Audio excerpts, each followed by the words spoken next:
Hi, my name's Missy, and I wrote and developed Halfway the Narrative in Unity. Hello, I'm Noca. I work with Missy on this project, and I did a storyboard and illustrations. Halfway is a narrative about a young girl who learns a lesson in friendship.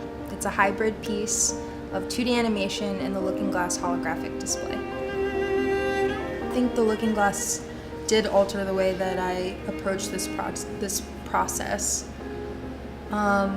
in that you kind of have to make everything look really good in a specific area so that it comes through in the Looking Glass, and that constraint is really beautiful.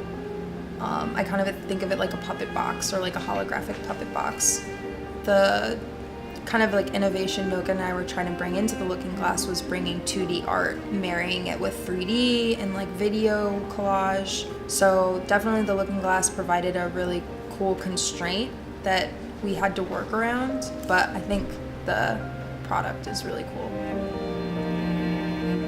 Bringing 2D into the Looking Glass with 3D is kind of a harder feat to create a narrative that like has like many different places that it sits in, because like normally it's like static looks good and like it's 3D, but it's like you have to be able to create this like episodic narrative with all these different pieces and still have a handle on the camera and making them all look good in the Looking Glass's depth of field.